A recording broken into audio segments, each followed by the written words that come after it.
को प्राचीन काल की कथा है।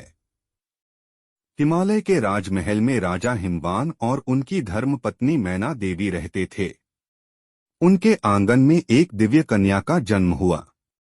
उसका नाम रखा गया पार्वती। छोटी उम्र से ही पार्वती अत्यंत तेजस्विनी, रूपवती और परम भक्तिपरायणा थीं।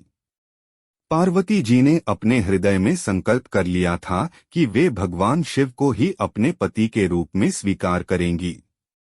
लेकिन राजा हिमवान चाहते थे कि उनकी पुत्री का विवाह किसी राजकुमार से हो। एक दिन महर्षि नारद हिमवान के दरबार में आए। उन्होंने कहा, राजन, आपकी कन्या पार्वती के लिए भगवान विष्णु उत्तम वर हैं। यह सुनकर राजा और मैना देवी प्रसन्न हो उठे और विष्णु से विवाह का निश्चय कर लिया। किंतु जब यह समाचार पार्वती जी को मिला तो उनका हृदय व्यथित हो गया। वे बोली, माता पिता, मैंने संकल्प लिया है कि मैं केवल भगवान शिव को ही पति रूप में स्वीकार करूंगी। अन्य किसी से विवाह संभव नहीं। माता मैना ने कहा, बेटी, भगवान शिव तो कैलाश के योगी हैं। वे मृगचर्म पहनते हैं, जटाजूट धारण करते हैं, भस्म रमाए रहते हैं। तुम्हारे लिए वे कैसे उपयुक्त होंगे? परंतु पार्वती अडिग थीं। उन्होंने माता से कहा, माता, यदि आप मुझे अनुमति नहीं देंगी तो भी मैं भगवान शिव को पाने के लिए तपस्या करूंगी। यह कहकर पार्वती अपनी सखियों के साथ घने वन की ओर चली गईं। नदी के तट पर एक गुफा में उन्होंने कठिन तपस्या प्रारंभ की।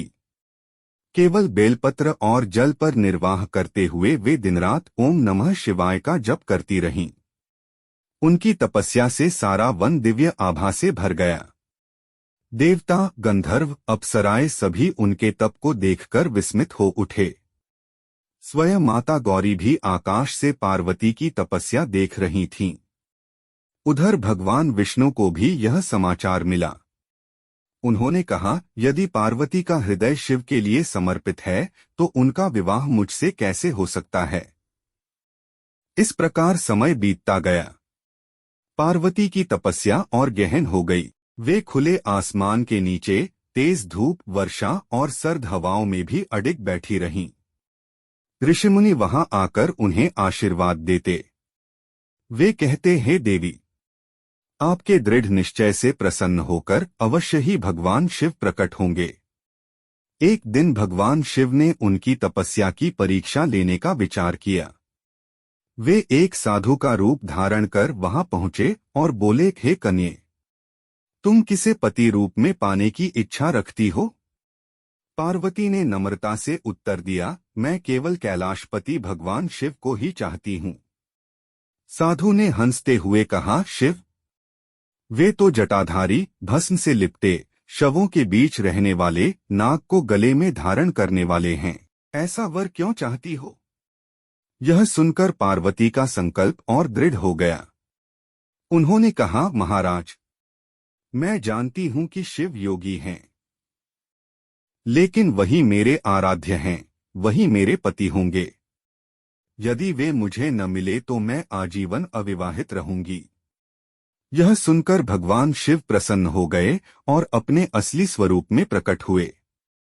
उन्होंने पार्वती को आशीर्वाद दिया, देवी, तुम्हारी तपस्या और भक्ति से मैं अत्यंत प्रसन्न हूं। तुम मेरी अर्धांगिनी बनोगी।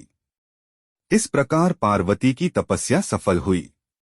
जब भगवान शिव ने वरदान दिया, उस समय पूरा वन मंगल ध्वनियों से गूंज उठा। देवताओं ने पुष्पवृष्टि की और अप्सराओं ने नृत्य किया। पार्वती अत्यंत प्रसन्न थीं।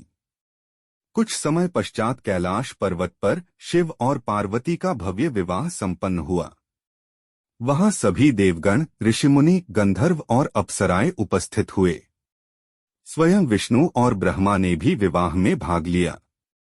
विवाह का दृश्य अद्भुत था। मंडप सजा था, वेदियों पर यज्ञ की अग्नि प्रज्वलित थी, ऋषिमुनि वैदिक मंत्रों का उच्चारण कर रहे थे।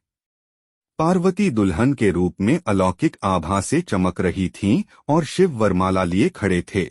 जब वरमाला का क्षण आया तो पूरा वातावरण हर हर महादेव के जयकारों से गूंज उठा। इस प्रकार देवाधिदेव शिव और पार्वती का विवाह हुआ।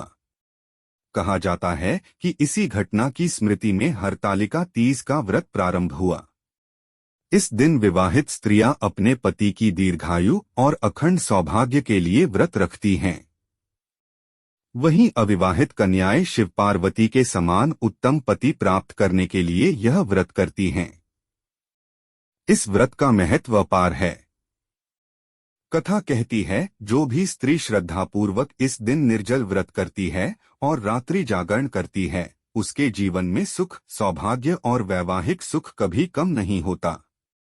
इस व्रत की पूजा विधि भी विशिष्ट है। सुबह स्नान करके व्रती स्त्रियां भगवान शिव और माता पार्वती की प्रतिमा या चित्र स्थापित करती हैं। शुद्ध मन से उनका पूजन करती हैं। पूजन सामग्री में बेलपत्र, पुष्प, धूप, दीपक, अक्षत, रोली और विशेष रूप से चंदन का उपयोग किया जाता है।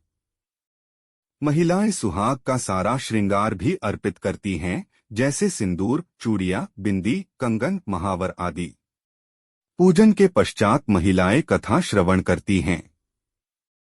दिन भर निर्जल उपवास करके रात्रि में जागरण करती हैं और भजन कीर्तन करती हैं।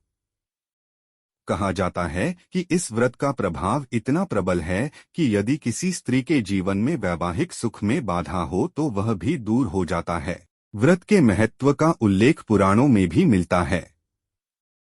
यह व्रत केवल स्त्रियों का ही नहीं, बल्कि संपूर्ण परिवार के सुख सौभाग्य का कारक है।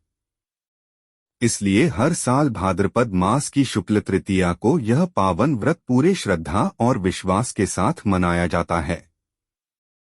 अंत में यही संदेश है, जैसे माता पार्वती ने कठिन तपस्या से भगवान शिव को प्राप्त किया, वैसे ही श्रद्धा और भक्ति से सब कुछ संभव है।